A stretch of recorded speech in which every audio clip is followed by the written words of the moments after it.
Thank you, Jessica. It's a real pleasure for me to be here. I will give a caveat right off the bat. I'm not a theologian. Everything I've learned about theology has been more or less through religious art. I think that's a pretty good teaching tool, and I hope you will come to appreciate that through the course of this talk. But if I say anything outrageous or just plain wrong, please don't hesitate to correct me. Basically, I think this talk piggybacks very nicely, quite unintentionally, on Tim's analysis of forgetfulness last night and that crisis of memory, and on Anthony's presentation this morning about the thick web of Old Testament references that inform and suffuse the Eucharistic celebration in the New Testament. And this talk similarly will deal with both of those things in various ways. Fundamentally, and first and foremost, I want to remind you of the limitations of art, what art can't do, and what artists are facing when they have a commission to create a Eucharistic work of art. Fundamentally, the real presence of Christ in the Eucharist is invisible. And so how does somebody using visual means, pictorial means, deal with that, work with that, while remaining faithful to the reality that, in fact, the real presence of Christ, the work of the Holy Spirit in the Mass, grace, cannot be depicted. Now, I mean, cannot be depicted in the sense that if you're being faithful to an artistic style that wants to preserve a kind of naturalist approach to the world and be naturalistic, as opposed to, let's say, Byzantine art or earlier art that often depended on more diagrammatic, abstract schemes and on the use of captions to identify pictorial elements and basically tell the viewer what they're seeing. What we're going to be looking at today is primarily art from the later Middle Ages through the Baroque period, basically, and all art dealing European art, basically, with one exception. So there's the challenge for artists: how to represent that which cannot be seen by bodily eyes. And the other thing I think that, and hope this presentation will bring home to you, is that this art that is created to address this has the capacity to be at once intellectual and also cultivate the affect, the emotional life of the viewer as well. It does both things at once. It's not an either-or thing. We tend to look at pictures, for example, of the Madonna and Child that we see on Christmas cards simply as, you know, this is a scene of a loving mother and son, and think of it mostly in terms of sentiment and emotion. And I hope that by the end of this talk, you will begin to see how much richer those pictures are than being simply that they also teach the faith. And finally, I want to talk about or make clear too that this art basically conforms to Gregory the Great's dictum that legitimized the use of religious art in Christian worship by basically, he gave three criterion that it fulfills and why it is not the use of religious art is not idolatrous. First and foremost, to teach the faith to those who cannot read. That's kind of, you know, the notion was that male clerics were learned and would not require this crutch of art, but in fact, much of the art is commissioned for environments where the male clergy are present. So that sort of, you know, was just a concession and an acknowledgement that clergy need to be learned and not depend solely on imagery. And then the second thing that art was to do was to aid the memory, because it's easier to remember things that have been seen than things that have been heard. Obviously, the quality of preaching is always, I guess, a problem, and a picture is worth 1,000 words, so that one remembers more readily what you have seen. And finally, the efficacy of pictures, of visual things to elicit and affect the emotions, to cultivate empathy in the viewer, and to cultivate love. The pictures that I will show, I think, all do that. I'll do those things in certain ways. We're going to start with looking at a picture in a context that will probably be unfamiliar to most of you. This is a commentary on canon law, a body of canon law, the Decretals of Gregory IX, which were a compilation of papal correspondence done in the 13th century. Then legal scholars, mostly in Bologna, one in particular, Giovanni d'Andrea, wrote a very lengthy commentary in many books on this collection, the Decretals of Gregory IX. And those legal commentaries, much to our surprise, were illustrated. These are large books, like 3 feet by 2 feet, so heavy that wealthy students at the University of Bologna studying law would have porters who would carry their books for them. They're so big and heavy. And these are books mostly destined for either scholars' libraries or for cathedral libraries, for monastic libraries. This particular picture is an illustration that for the treatise in the book that deals with the life and rectitude of the clergy. And it's interesting that for that, Giovanni d'Andrea has chosen probably the single most important thing that priests do, which is the celebration of the Mass. He takes the challenge presented by that head on, because not only is the most essential thing invisible, but even the element which becomes the most essential thing is inconspicuous and small. Visually undistinctive, a small white disc of the host is not an exciting pictorial element to work with. And it's something that's very small in relation to all the other things around it in the church. So Nicola da Bologna, this mid-14th century Bolognese illustrator, copes with that by showing the priest in the center at the altar, elevating the host after the words of consecration that he speaks in persona Christi, and silhouettes that simple white disc against the gold ground of that central bay of this octagonal or polygonal structure that he's standing within. We can see that arrayed around him now, there's that simple white element, and then there's all this gorgeous visual stuff all around in the side bays of that structure. A real effusion of pictorial delights for us. People of all different kinds of social types, lay people, people from foreign lands. That there's a figure up there in the towards the left edge towards the right edge wearing a conical hat sticking up. That's a hat associated with Hungarians. It has an exotic connotation there. There are wealthy people there with very gorgeous garments. There are elderly people there. There are young people there. There are men there. There are women there. The bells are being rung in the tower. The altar servers are holding up high the candle and wielding the censer in front of the priest. Behind the priest, at the back of the altar, we can see a dim outline of gold and a gold sort of background suggestive of an altarpiece that's framing this action, this central action where he's elevating the consecrated species when the body and blood, soul and divinity of Christ are truly made present.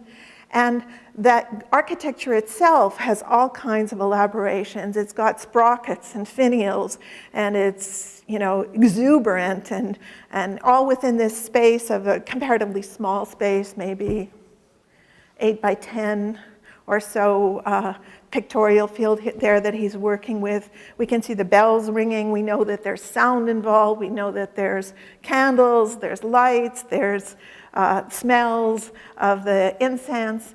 And then, you know, all this, the whole church, the universal church, is made present in each and every Mass here. And this is, he can conveys that by all these different social types who are brought together in unity in this moment. Most intriguing is that female figure in the lower right in blue. Nicola de Bologna has taken great care to represent her. She's on her hands and knees, approaching the altar and pointing towards her mouth. She seems to be a figure to suggest just this ardent desire, hunger for the Eucharist. This desire for its deepest human longing for God is conveyed in that female figure. And it's significant that it is a woman, because devotion to the Eucharist in the later Middle Ages was especially seen as a kind of specialty of religious women.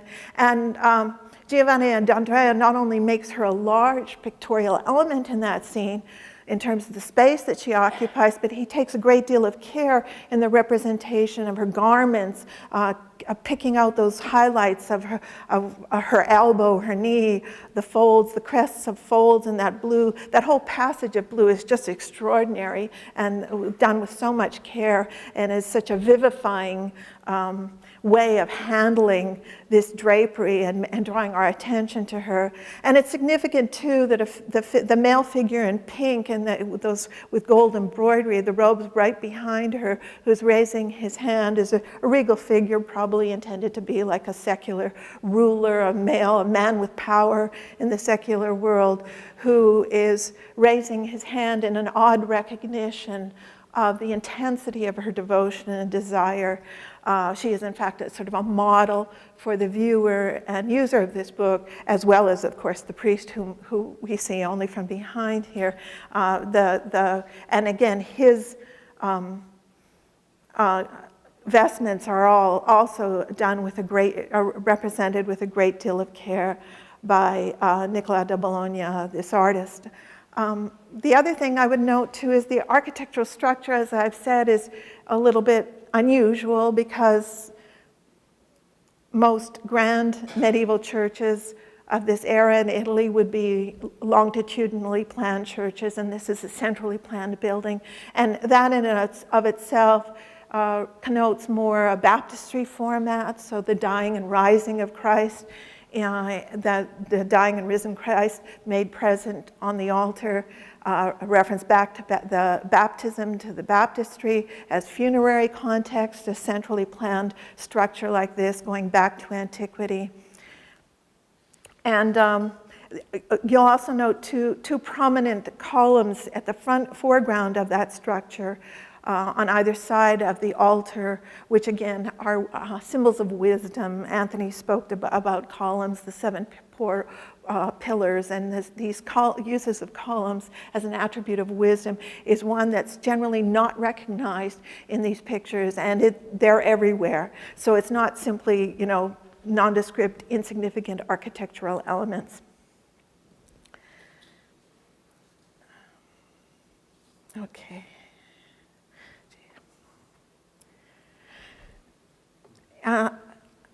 Now, this is not going to be exclusively on legal manuscript, but I'm a specialist in Bolognese art, and I know that most people don't know any of this material and are always kind of amazed that these legal books were so gorgeously illustrated. Here's another illustration from the same text a little bit earlier. Again, this legal treatise on the life and rectitude of the clergy. And you will notice in the historiated initial at the beginning of that, the cleric is receiving his tonsure. So these serve as kind of bookmarks and also memory aids for the scholar who's using the book, because you can see by the text, the core text in the center 2 columns, and all the text that surrounds it. These are very dense, complex legal texts. And so the pictures serve as mnemonic devices, help the scholar to absorb the material and understand the main principles behind it. In this case, this Master of 1328, that just comes from guild statutes that were dated 1328 that he also illustrated. This Bolognese artist shows us the cross-section of a longitudinal church. So it's though he sliced down the nave and is opening that up and showing us. And here he shows the priest bowing low before, as he speaks the words of consecration, bowing low before the paten and chalice. There, Christ being truly present there. And we see in this case too, gorgeous coloring, interesting coloring, the pinks, the reds, the blues and that, and how he uses the white of the altar cloth, the corporal, and the white of the host to draw our attention to the pictorially significant elements. That's one way to cope with the fact that you have a relatively visually uninteresting object to deal with when you're making a representation of the celebration of the Mass.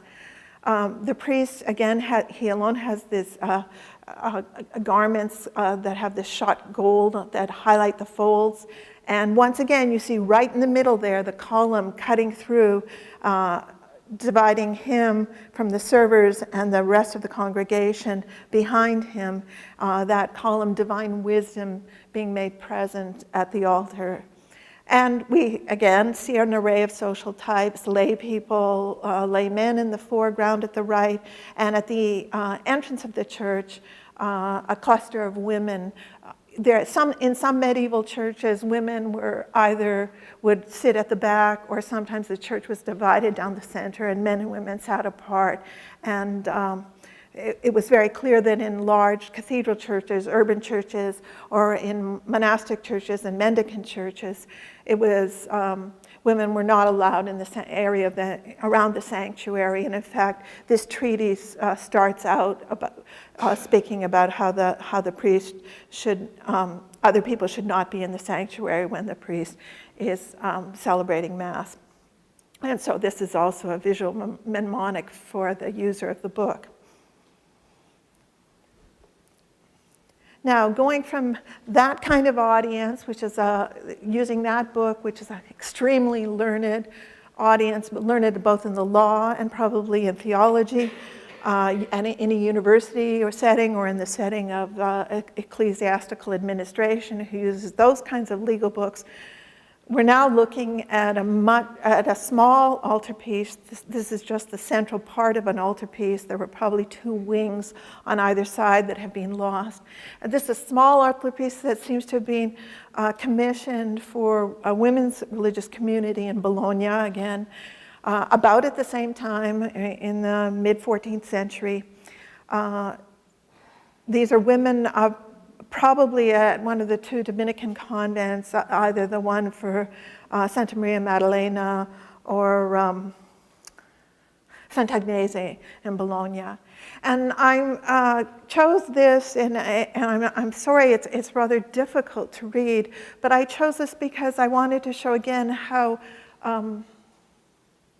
subtly and how sophisticated the artist is in making that which he cannot represent a part of our comprehension of the picture. So in the pinnacle, we see God the Father with book on his lap there, and on the 2 finials on either side, those 2 vertical finials, on the left, there's the angel Gabriel announcing to the Virgin Mary, who is on the opposite finial on the right. And then in the gable, the triangular pediment of the altar, a Last Supper scene taking place at a circular table.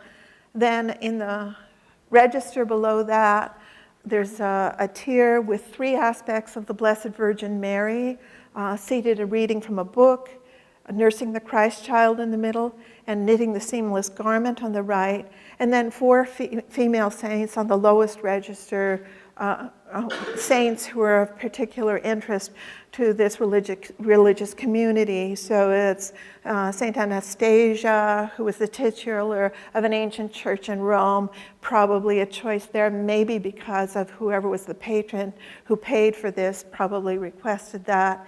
The Dominicans in Bologna had very close connections with many of the magnate families in Rome. Mary Magdalene, then in red, she's the consummate penitent, an exemplar of penitence, and also a model for preachers, because this has probably Dominican connections. Saint Agnes in white, the white robes of a lamb, a virgin martyr, and St. Catherine of Alexandria holding her attribute of the Catherine wheel on which she was tortured, significant because of her prowess at disputation with the pagan philosophers. So we can see, first of all, we'll look at the topmost part of it where Gabriel announces to the Virgin Mary on the other, standing in the other pinnacle, those 2 small figures. What is in the space across that is the work of the Holy Spirit being present across that, and that also is being active on the vertical axis as well in the last, descending into the Last Supper there, where Christ is administering communion to St. Peter on our left, Christ's right, and St. Andrew on the opposite side of the table. So here, as I'm saying, the artist invites the viewer to work and reflect on that which cannot be seen, but which is essential to this whole pictorial complex to get its full meaning. And we note there too in the communion of the apostles there, we see the disciple John who's resting at Christ's breast or at sort of a waist level, his head slumped onto the table. And that figure in the foreground with the band of black on his mantle, black is always is generally an ominous thing, and who's pointing back to himself is Judas. So we have also an example here of worthy and unworthy reception of the Eucharist in this Last Supper scene. Another image of that. Now, remember that vertical axis because, of course, it's charity, caritas, self-giving love, which is made present in the Eucharist through Christ giving of himself, his body and blood realized on the cross, that ultimate self-gift. And that too is that gift of charity descends down into this tier of the three aspects of the Blessed Virgin Mary, so that we see her first on the left reading from an open book that rests on her lap. She's seated in an obvious throne. It's assumed by the medieval viewer that she is reading of the prophecy of the virgin birth in Isaiah. Then we see her nursing the Christ child in the center. We note this nursing, the act of nursing, is again a gift of self, giving her milk to sustain and nurture the child. It's also proof that this is a human baby. This is God truly become incarnate. He needs and desires nourishment. And she feeds him. She's also a figure of the church in that. She feeds him, and he in turn feeds us with his body and blood. And you will notice too that this gorgeous robe that she wears, there's a lot of losses in paint of the exterior level of paint here, but you can see how the ermine lining of her robe opens up like those pages of the book. So the Logos, enfleshed in her womb, here present on her lap, seat of wisdom, all those motifs coming together in those two figures. And then finally, she's knitting on circular needles, a seamless garment, the first and probably very rare representation of knitting on circular needles, while the Christ child sort of stands as a toddler or is at the side of the throne there, and this knitting the seamless garment, a symbol of the unity of the church. Again, the Blessed Virgin Mary as a personification of the church is almost invariably present and to be thought of, as well as seeing her as the Blessed Virgin Mary. You see those identities fused together. Now, that picture, which, I'll go back to it, that altarpiece, which on the face of it, when you initially look at it, and in fact scholars, when they've discussed it, have basically said, oh, we can tell this was a picture for women religious because there's all these domestic things that women do, and they kind of would have gotten pleasure out of looking at pictures of the Blessed Virgin Mary doing women's work, women's things. Well, and that's probably true, they did, but as I hope that you understand now, there was much deeper and more sophisticated theological meaning behind that choice of those three aspects of the Blessed Virgin Mary there. And it was definitely tied in to the nun's experience, an appreciation of the Eucharist and the celebration of the Eucharist at the altar. That women's devotion in particular to the Eucharist, and especially to the suffering Christ, in that aspect, the sacrificial dimension of it, was shared not only by religious women, but also by lay women. And in this instance, this is a page from a book made around 1300 for an aristocratic lay woman. It's an illustration for an allegorical devotional treatise on the good soul, the three states of the good soul. And it's about sort of charting the soul's progress to the interior cloister where, she experiences an intimate union with God. The boundaries between court and cloister, and this is from France, and in general in these aristocratic circles in Europe, were very porous. And there are a lot of aristocratic lay women leading devout and intensely prayerful lives in this period. So this suite of pictures starts with the woman at confession before her Dominican confessor. The treatise itself was written by a Dominican friar initially for the King of France.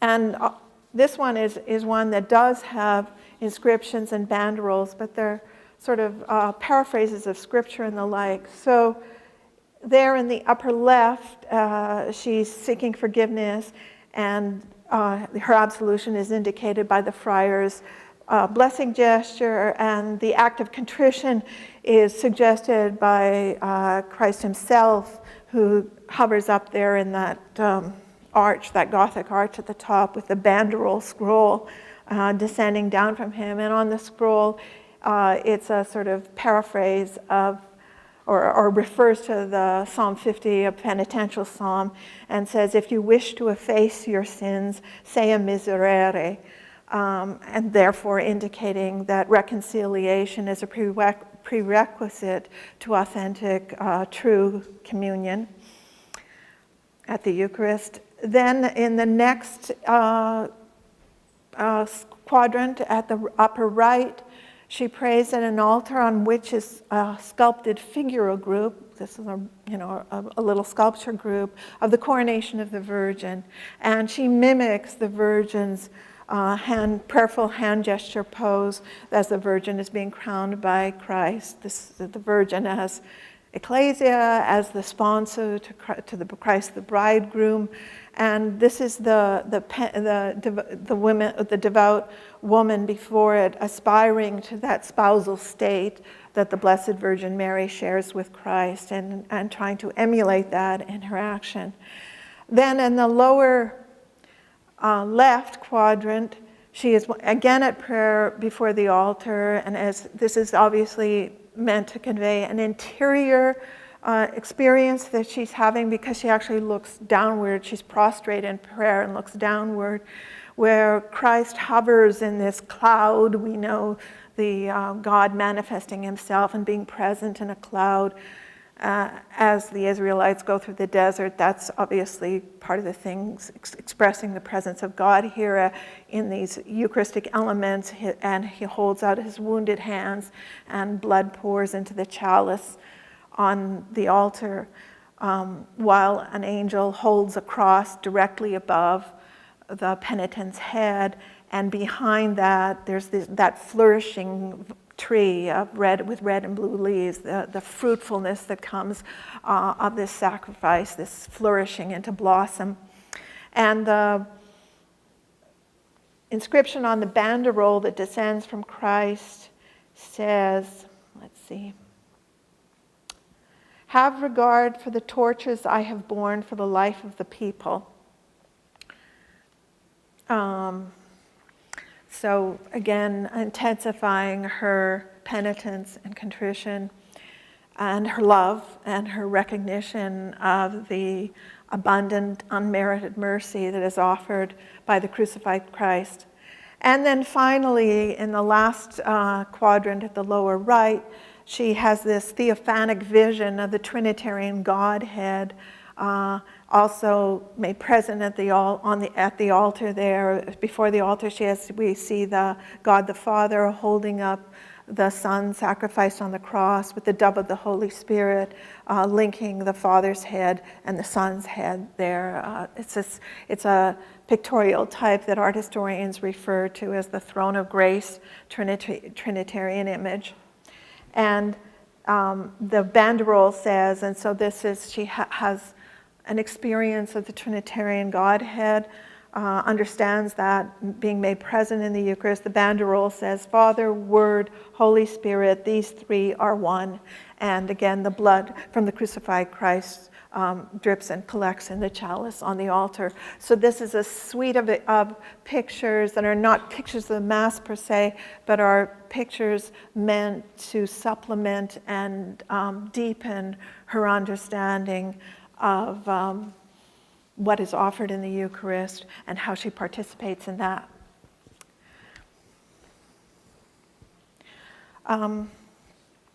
This I included because partly because it's from the New World, so all my other art is European, and in fact it's early, mid-15th century or mid-16th century, and at the Met, a very small panel that is kind of a deluxe version of an altar card that serves as an aid for the priest celebrating Mass before it.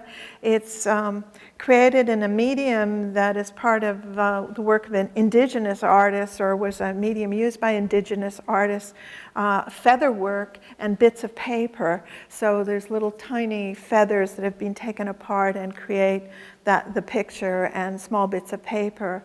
And it shows in the center panel, there's Peter and Paul in those side wings. It could be closed. Those two wings would close in on the central panel. And when opened at the celebration of the Mass, it shows the crucifixion in the curved pinnacle gable of the center panel. Then beneath that, a Last Supper scene as though taking place in the refectory, with Christ in the center at the institution of the Eucharist. Judas isolated on the near side of the table, on our side of the table, so we are implicated in that kind of unworthiness and sinfulness. And then the words of consecration from the canon of the Mass in Latin in those bands below that. Obviously there, the pictorial, the linkage between the sacrifice and the crucifixion and how it is presaged in the Last Supper, which becomes the core for the words of consecration, are explicitly joined together in this picture.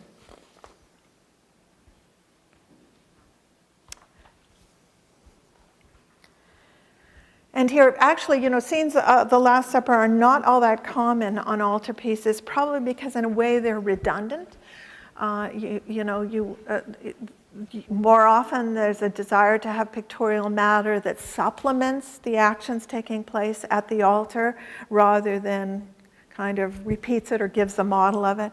This is one of the rare and extraordinary exceptions. Last Supper scenes, though, are more common in refectories, Leonardo's probably being the best known example of that, and even here at Notre Dame, we have Last Supper scenes in the dining hall. This is I'm showing you here the large center panel of an altarpiece commissioned by the Confraternity of the Blessed Sacrament for Saint Pierre in Louvain. And I'm showing you just one of the side scenes. There were 4 side scenes, two on either side, on top of each other. They were all Old Testament scenes relating to the Eucharist, so as types for the Eucharist. And in this one, in the center, Dirk Bouts shows Christ and the disciples gathered around a square table that is kind of a hybrid between a refectory table and a regular dining table, with Christ instituting the Eucharist, holding the host in his hand, making a blessing gesture. Again, that problem, we have to kind of look hard to see the host that he holds, and the use of that brilliant white tablecloth contrasted with the intense reds and deep, deep blues. The blues, because of the nature of the pigment of this time, those blues tend to darken into black, the color black, so they would have been a little brighter blue at the time the painting was made. But these very intense, warm colors surrounding it, and then you have that brilliant white tablecloth, white cloth on the altar, or on the table, on the dining table, that helps us to pick up the small disc of the host. Again, Judas is on our side of the table, the near side of the table, holding his, there at the lower left, propping his elbow, his hand on his hip, kind of a belligerent, defiant pose. He's also shown in pure profile and has dark hair and a very thick beard. Those are all attributes of evil. And he has slightly darker skin than the other apostles or disciples around the table. One thing you will note is that Christ is, well, the exact center of the picture space, the painting field, is the white disc of the host. That's significant in and of itself.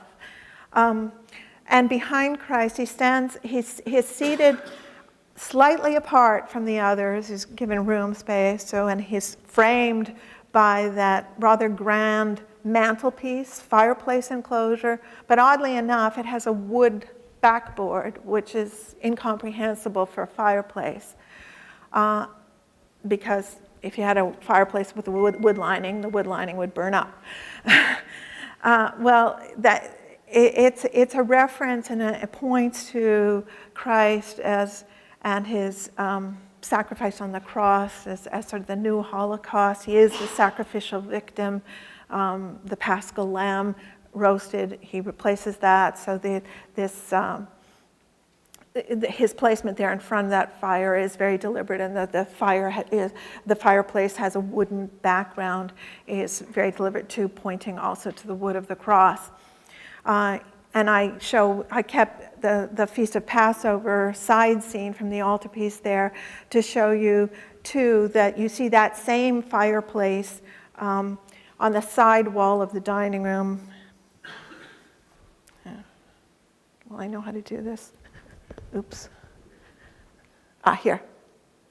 You see that same fireplace on the side wall? So it's like, and that same fireplace has been where the Paschal lamb has been roasted and presented. Here it is a loaf of bread instead, because Christ, I'm going way backwards. Christ has become the Paschal lamb, in effect, in the Last Supper. Also, too, again, with the ubiquity of that column here in the Last Supper portion, the red porphyry column at the side. Here. Again, divine wisdom being present. The column was associated not only with the column of cloud and fire in which God himself was present and spoke as in Exodus, but also refers to the columned portico of the Temple of Solomon, the wise king, and also refers to the column of the flagellation, particularly in the fact that it's red, it's porphyry stone. There's a relic of the column of the flagellation in Rome that was a porphyry column. Obviously, the red stone being stained with Christ's blood was the idea, and it's a reference to Paul's explanation that the wisdom of the crucified Christ is the wisdom of God that appears as folly to the world, because at the column of the flagellation, Jesus is mocked, and his torturers obviously fail to recognize his divinity and his true nature. So that column is very significant there, as are the two figures in the background peering through the little window, like the little pass-through, probably inspired by passages in the book of Sirach, where the seeker after wisdom is described. Wisdom is personified as a female figure dwelling in a house, and the seeker after wisdom is one who peers through her doors and windows, seeking wisdom, seeking to see wisdom. And the two male figures who are standing on either side as kind of witnesses are probably portraits of members of the confraternity who commissioned the altarpiece. Now, I'm going to show a series of infancy scenes because these are ones where you might not think to see Eucharistic references, and they're ubiquitous. So I wanted to draw that element out. Here now, two paintings of the circumcision of Christ, the Feast of the Circumcision, celebrated on January 1st, now the Feast of Mary, the Mother of God. And in the first one on the left there, which is from a choir book, St. Joseph presents the Christ child in the temple. It's represented as though taking place in the temple before something that looks very much like an altar with a paten/chalice below. We see the Christ, the child bleeding, truly bleeding from the womb. This is a true human baby who suffers pain. This is the first wounding of Christ. He fulfills the law and becomes the new law. This points to his final wounding at the crucifixion. I hope you will notice maybe after this talk that in many representations of the crucified Christ on the cross, the blood from the wound, from his side wounds, trickles back towards his groin in defiance of the law of gravities, making that visual connection through a hyphen of blood between the side wounding, the final wounding, which lets out the water and blood, and is the institution of the church, to his first wounding as an infant in the circumcision. And in that choir book initial, we see the Blessed Virgin Mary in the background with her hands across her chest, crossed over her chest in this gesture of submission. And she's wearing the black widow's garment. In this case, they're black because we can know from the other colors in the initial that the artist could have painted her robes as blue. He's deliberately chosen to paint them as black. Again, drawing on Song of Songs, which is, of course, an erotic poem about the love between a man and woman, husband and wife. And she's here shown as a kind of widow, and in there, the Song of Songs 1:4, the bride says, "I am black but beautiful, O ye daughters of Jerusalem," and compares her swarthy coloring to the tents of Kedar. The tent imagery, as Anthony was drawing out this morning, is highly important in the representation of the Virgin Mary as the Mother of God. We will see that again towards the end of the talk. In the painting on the right by Andrea Mantegna, once again we see our column, and in this case it interrupts the very center of the scene. It comes right, it's like key pictorial element right in the center of the scene. We can tell that the Christ child has a real human body that experiences pain in both of these pictures because he reaches back towards his parents, to their protective arms. He shrinks from, in a sense, from the hurt inflicted by the knife. And we see also in Andrea Mantegna's painting the mournful little boy who shelters between his mother's legs in the lower right. That column, connotative of divine wisdom here, has these very dramatic veining patterns in it. And it's interesting that the coloration of the column is echoed in the flesh of the Christ child, and also the torsion in the veining that spirals around that column is also echoed in his pose, that twisting pose. Again, the Virgin Mary there in the Mantegna painting, she's wearing the white bridal veil. She's the sponsa, and the infant is the sponsus of the Song of Songs. And in the lunettes, we see at the upper left the sacrifice of Isaac, a type for the sacrifice of Christ, and then on the right in the lunette, architectural lunette, Moses with the tablets of the law, the old law now fulfilled by Jesus in his infancy, and he becomes the new covenant. Now, infancy scenes like this, which we're all probably pretty familiar with, Madonna and child images, they're ubiquitous in Christian contexts. I would note, though, that this habit of representing the Blessed Virgin Mary, often with this very voluminous blue mantle, celestial connotations, indicating her as the Queen of Heaven, the mantle form itself creating this kind of very stable pyramidal element in the picture that really grounds the picture and gives a real weight and gravity to her figure.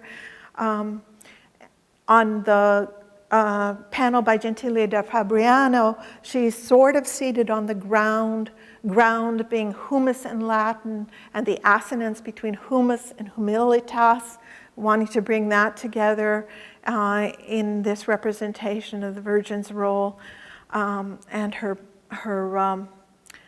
humility as Mother of God.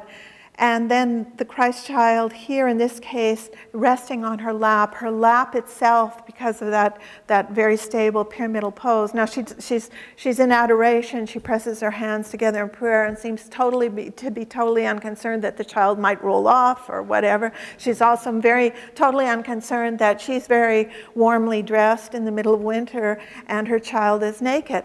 And most responsible parents wouldn't do that.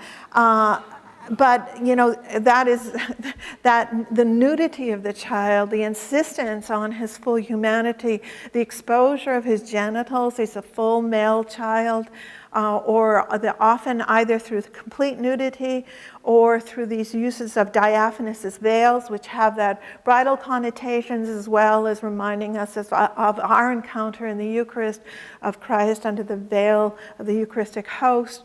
All those things are at work here, and even the white napkin that he lies on, the Virgin's lap, has become like an altar. She is the personification of ecclesia, and that white napkin becomes like the corporal that supports the body of Christ. So when we see this beautiful infant with pale white luminous flesh, we are meant to refer to the host, or to our experience of the host, to be able to bring that, yes, this is the same, this is the body of Christ.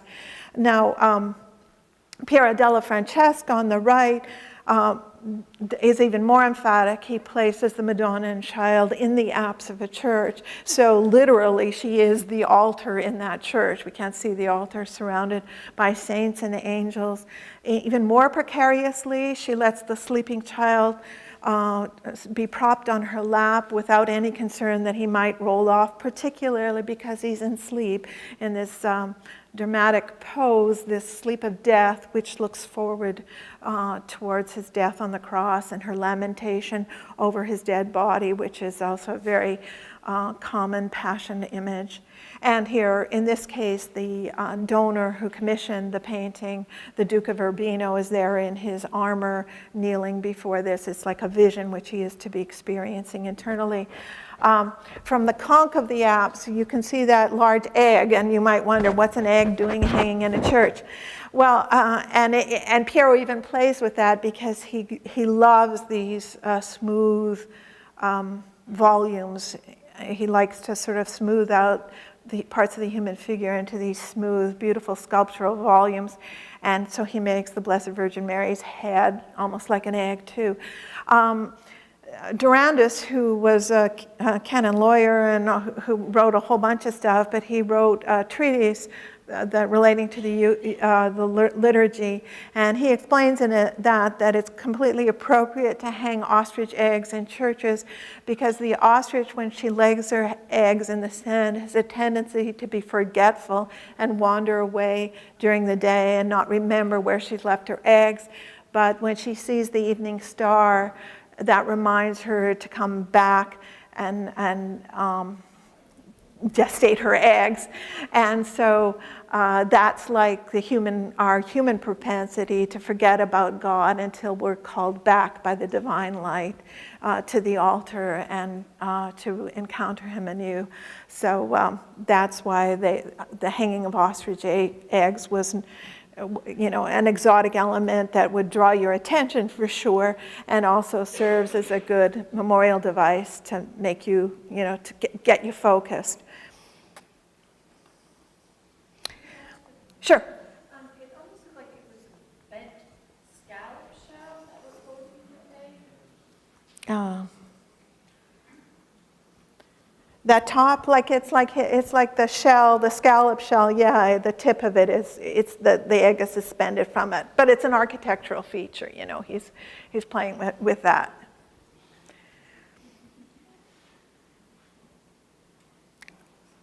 And now these infancy scenes too, here in Botticelli's Adoration of the Christ Child, the tondo format. These were largish, round, disc-shaped paintings commissioned by wealthy Florentines, usually on the occasion of a marriage or the birth of a child, generally hung in the home, often in bedrooms, the bedroom of the bride and bridegroom. And here, Botticelli, again, everybody else is richly and beautifully dressed, and the Christ child is naked in the middle of winter on the ground, and he's in fact tipped up so that to allow for his full exposure, our full view and appreciation that indeed this is a human baby, a chubby human baby, who is displayed for us and wrapped in these filmy veils that also relate to the bridal veil around the Virgin's head, part of her garments. And we notice too that her mantle extends under the child and Joseph's extends under that.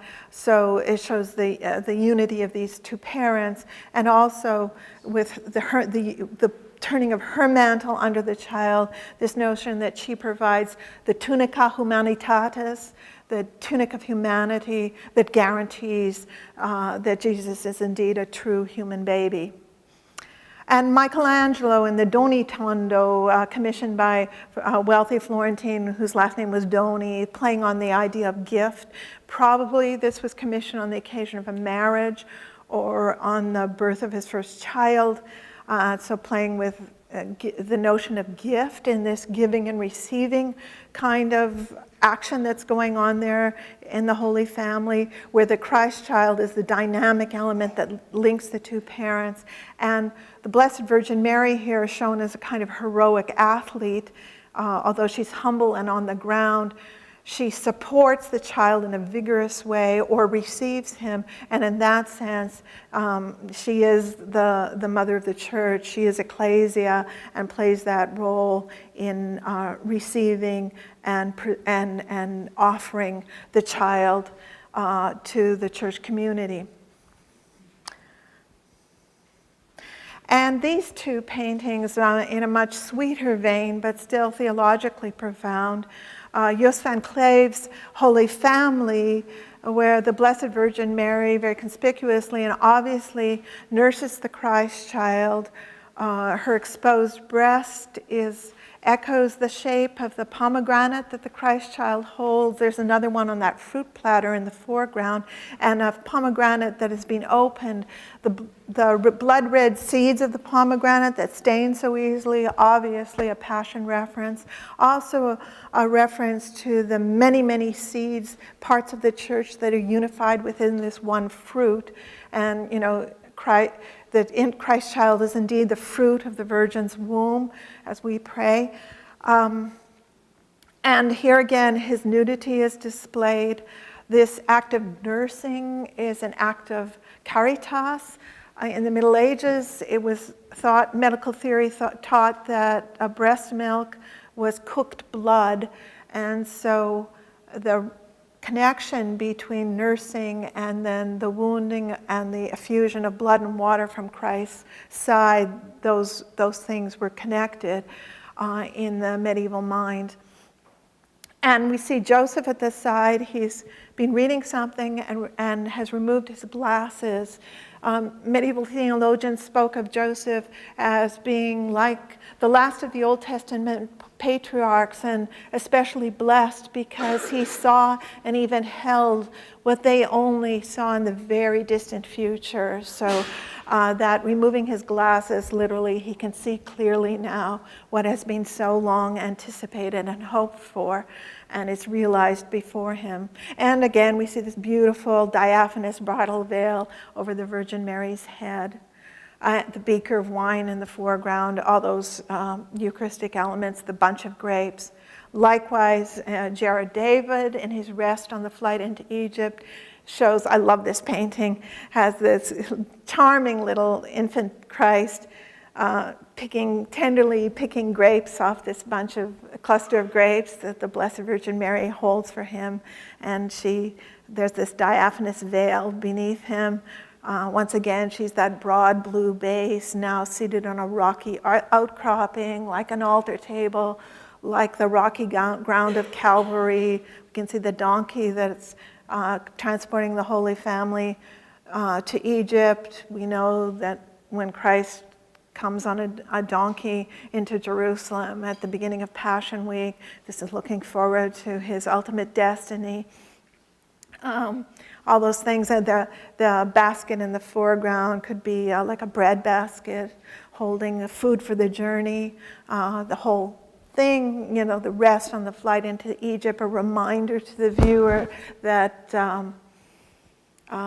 participating in the Mass on the Sabbath provides food for the journey, is an appropriate rest on our pilgrimage, earthly pilgrimage. All those things are at work in this stunningly beautiful small painting, which you can't help but sort of love it because it's just so dear.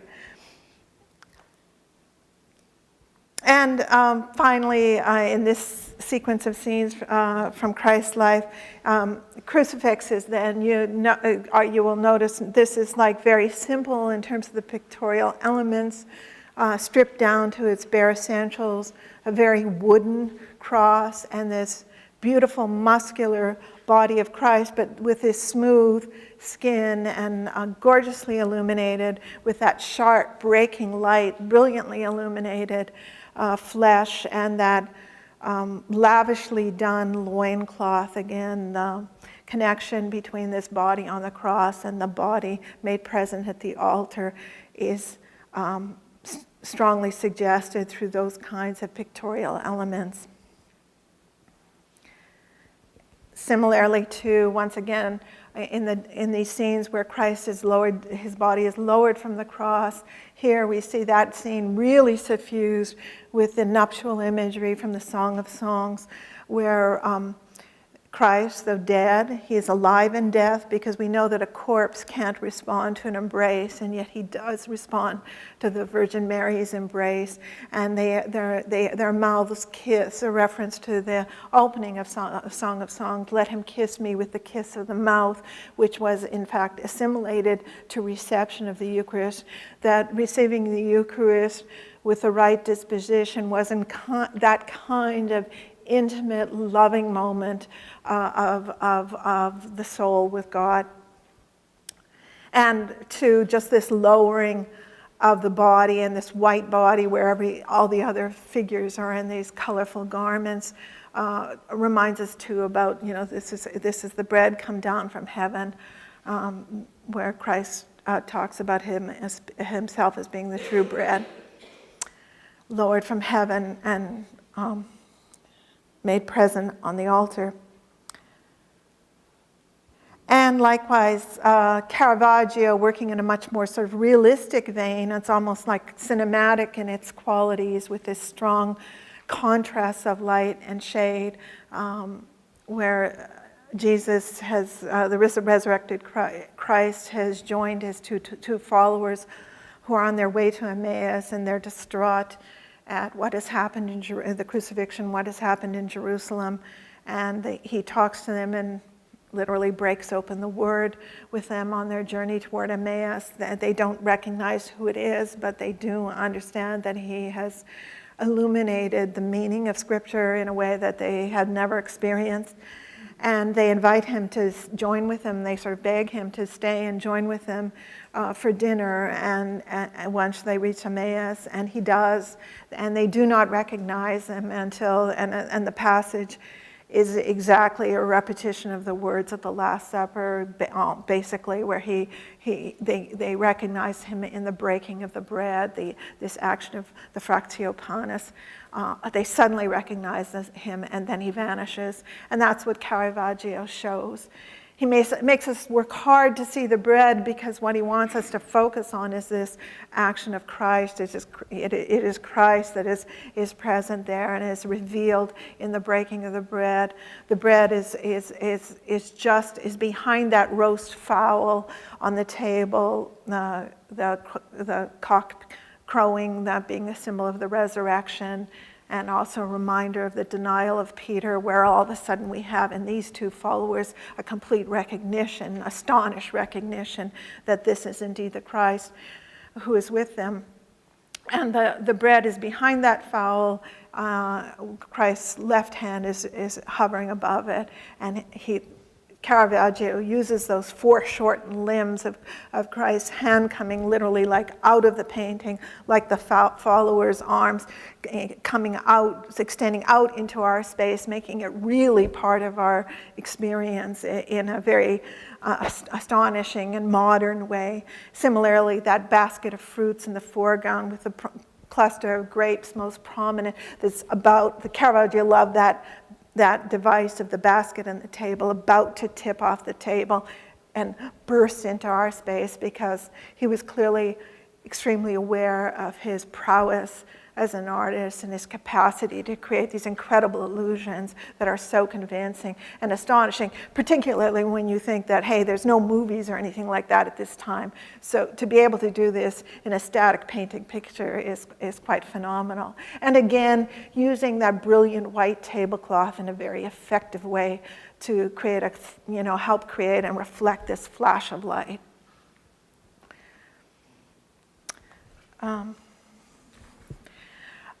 The final images are sort of, in a sense, will go back into a slightly more sort of symbolic and mode.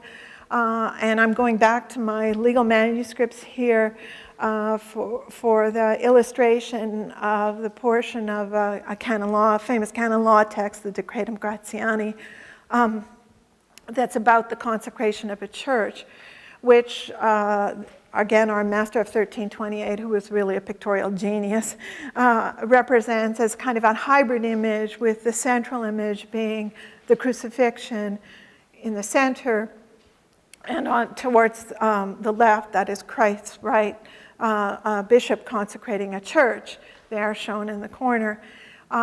We see that Christ has had the lance wound has been inflicted on his side, and the water and blood, the institution of the basic sacraments of baptism and Eucharist are founded and instituted at the moment of that effusion of water and blood from his side, and the cleric in white captures that gush of water and blood, referring again back to the Ezekiel passages that Anthony talked about this morning, and catches that in a basin above his head.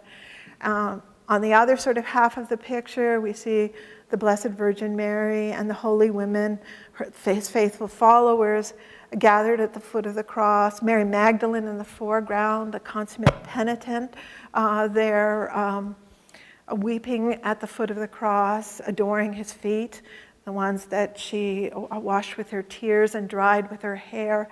The Blessed Virgin Mary collapsing in this swoon. It's a very particular figural pose, was used a lot in this period. It actually has very strong connotations of childbirth. It's as though she's resting against an invisible birthing stool. We think of the passage from Paul about all creation groaning as mother of the church. This is the moment when she's giving birth to the church, the fulfillment of Simeon's prophecy about the pain that she will experience, a sword that will pierce her. And so she is an image of compassion, participating in her son's sacrifice, experiencing the pain of childbirth here in his death on the cross that she did not experience when he was born as an infant. And she looks down, glances down towards the soldiers who cast lots over the seamless garment. Again, she provides the tunic of humanity for Christ, and the seamless garment again being a symbol of the unity of the church, which is relevant to her role as the personification of ecclesia. That role of the Virgin Mary as Mother of Mercy and its connection with the crucifixion and with the Eucharist is apparent in this altarpiece by Piero della Francesca that was commissioned for a confraternity dedicated to merciful works in Borgo San Sepolcro in Italy. The way you see it now, this is a reconstruction of it because the panels are dispersed in various galleries. We're just going to focus on that central vertical element, the crucifixion scene that surmounts it, and the Madonna della Misericordia, the Mother of Mercy, in the center. It's unusual to have the Blessed Virgin Mary on her own in the central panel of an altarpiece. Almost far more common is the representation of the Madonna and Child, which is where the incarnational meaning is obvious because you have the child on the mother's lap. Here, again, the child is invisible. He's in her womb under that red garment with the belt above her waist. And he is truly present, really present on the altar as the priest elevates the host directly at that level, directly in front of the Blessed Virgin Mary's body here. She also extends her mantle in a way that suggests strongly the tent element. She's the tabernacle for Christ. Her, as Pope Benedict XVI said in one of his earlier homilies when he was a theologian at the university, her fiat provides the tent of meeting where God will come to dwell for man. And so indeed she is this tent tabernacle that houses God incarnate. And her mantle shelters as well those figures kneeling around her. They are in fact probably portraits of members of the confraternity who are given this position among the saints in the communion of saints in this picture, which is quite extraordinary as well.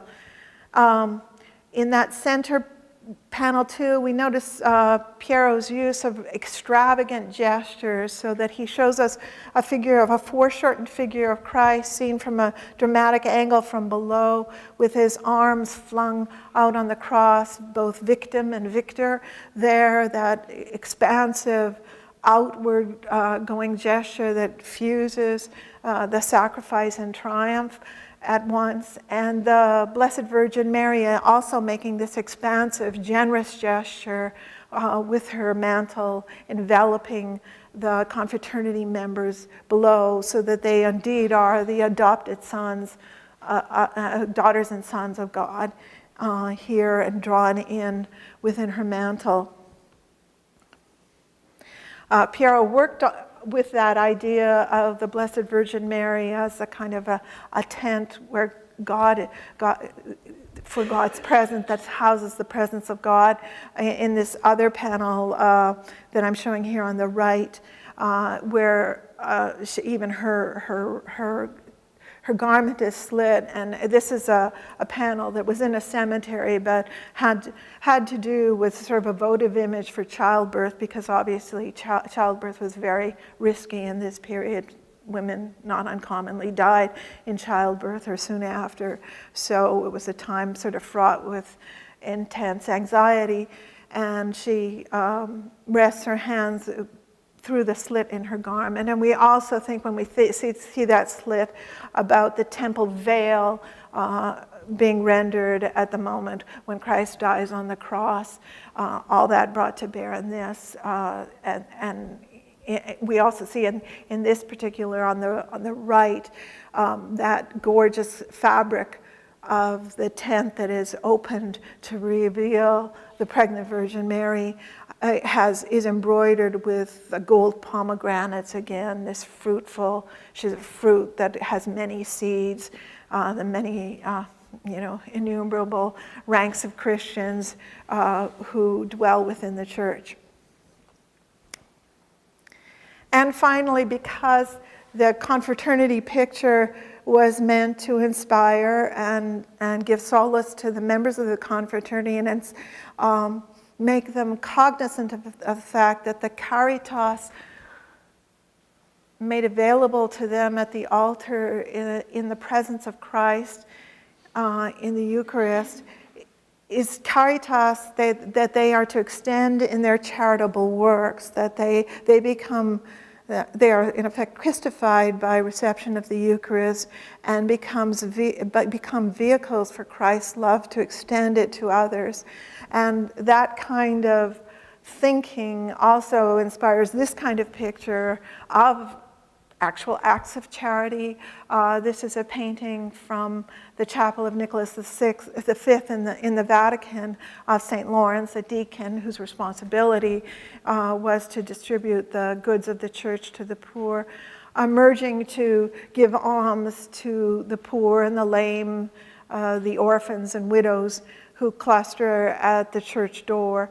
And we can see in the way that Beato Angelico, a Dominican friar who was an extremely gifted painter in 15th century Florence, he's using the most sort of avant-garde stylistic devices with that strong perspectival view into the nave of the church, that row of columns that drives our eye into the space, into the apse.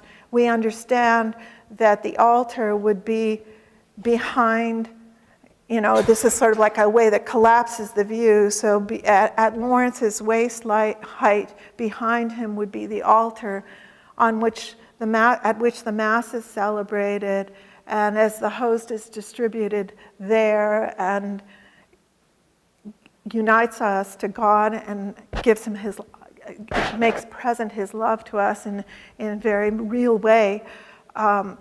St. Lawrence is extending that same love in giving coins to the poor. The relationship between the roundness of the coin, the roundness of the host, is significant and deliberate. And so we are in this, we are like the lame man, the broken person who receives alms from St. Lawrence. That is our same relationship. We are healed and succored by the Christ who's made present at the altar. So I hope, and I'm afraid I've gone on too long, but I hope that gives you a sense of the capacity of these pictures to do far more than what they seem to be doing just on the surface or with superficial looking at them. And I hope that it might inspire you to, perhaps take a look at through some books of great paintings, or when you go to a museum to spend a little more time, or if you're lucky to be traveling in Europe or in a church where there's fine religious art, to take a little more time to actually ponder what's in the pictures and perhaps use them as devotional aids, and in your own work as catechists or in parishes, perhaps to integrate them into your teaching among parishioners. Because, hey, who doesn't like to look at beautiful things? I mean, to me, people often say to me, oh, these talks are so inspiring, and I always want to say, hey, it's not me, it's the art is extraordinary, and that's a gift. The talent is a gift from God to these artists, and it is beautiful. So thank you so much for your time, and I'd be happy to answer questions if you have.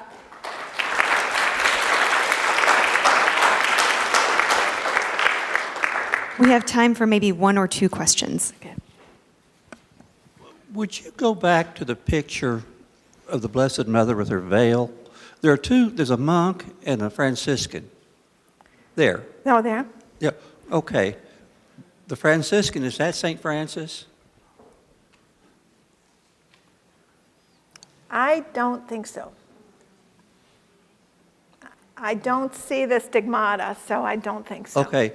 No, the black one reminds me of a picture that we have of St. Benedict in our monastery. Oh. Well, it's like that. I didn't write down who the flank. I mean, some are obvious, St. Sebastian and John the Baptist. They're obvious. I would say the other one's probably Paul, I think.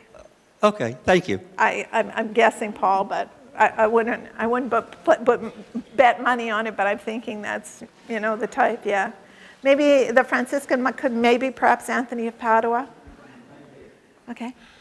The Caravaggio, where Yes. he's extending his hand extended, looking at it reminds me of the icons, where you had the first 3 fingers, the symbol of the Trinity, and the lower 2, humanity and the divinity of Christ, which often was used as a symbol of blessing too.